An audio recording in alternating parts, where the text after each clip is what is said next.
श्रद्धा से प्रणाम करता हूँ।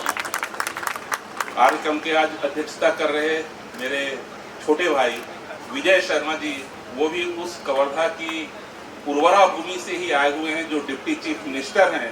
उन्होंने इस विषय की गंभीरता को समझा जो खंडेलवाल जी अभी पीड़ा व्यक्त कर रहे थे। मैं उन्हें अपना सादर नमन अर्पित करता हूँ और सारे विधायक जो मंच में यहाँ पर उपस्थित हैं, विशिष्ट अतिथि हैं, सबको मैं प्रणाम करता हूँ। यह एक बड़ी विडंबना है। छत्तीसगढ़ को लोग पिछड़ा प्रदेश बोलते हैं, लेकिन छत्तीसगढ़ में जो ज्वाला पैदा हुई थी उसका राष्ट्र में कहीं पर उदाहरण नहीं होता है, कहीं दिखता नहीं है। एक मंगल पांडे थे जो 1857 की आग लगाई थी।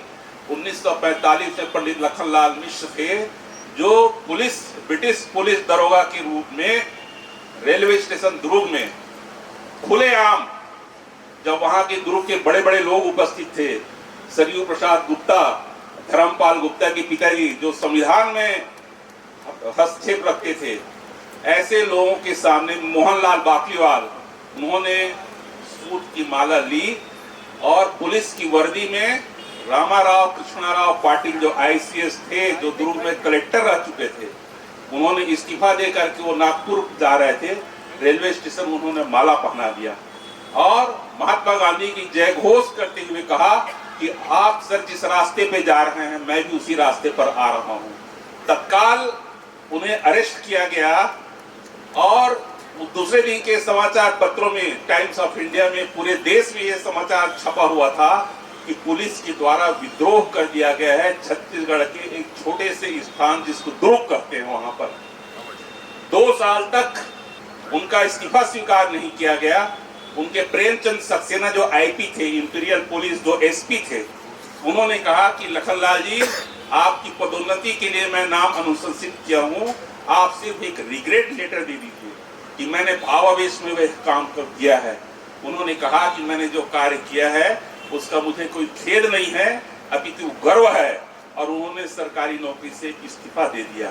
2 साल तक भटकते रहे, उनको तनख्वाह नहीं दिया गया, उनका इस्तीफा स्वीकृत नहीं किया गया और 1948 में जब पंडित रविशंकर शुक्ल मुख्यमंत्री थे, उस समय उनको स्टेट विजिलेंस ऑफिसर का पद ऑफर किया गया, क्योंकि उस समय शासन की पॉलिसी थी, जिन्होंने सरकारी नौकरी से इस्तीफा दिया था, सरकार उनको ससम्मान ऑफर देती थी।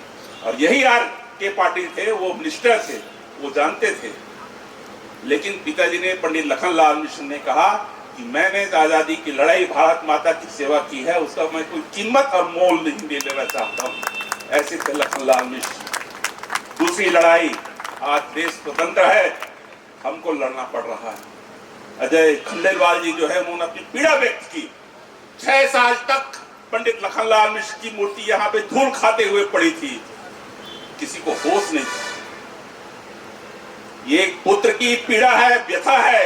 मैं रिटायर्ड आईएएस अफसर हूं, लेकिन सबको सोचना पड़ेगा कि आप सब ये देखें कि समाज किस दिशा में जा रहा है।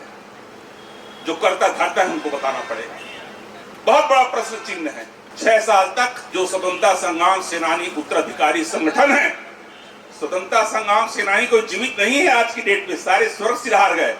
ये जो टोपी लगा करके बैठे हैं, 50 लोग यहाँ पर आए हैं जो अंबिकापुर से नांदगांव तक और बस्तर से आए हुए हैं, उनके मन में पीड़ा थी। मैं तो पुत्र था, लेकिन ये भी क्योंकि उत्तराधिकारी संगठन के सदस्य हैं, सबके मन में पीड़ा थी कि आखिर पंडित लखनलाल मिश्र को राजनीति का शिकार क्यों बनाया जा रहा है। फ्रीडम फाइटर कोई भाजपा और कांग्रेस का नहीं होता है। लखनलाल मिश्र का दुर्भाग्य था, ऐसा मुझे लगता है कि मैं उनका पुत्र हुआ और मैंने भाजपा ज्वाइन की।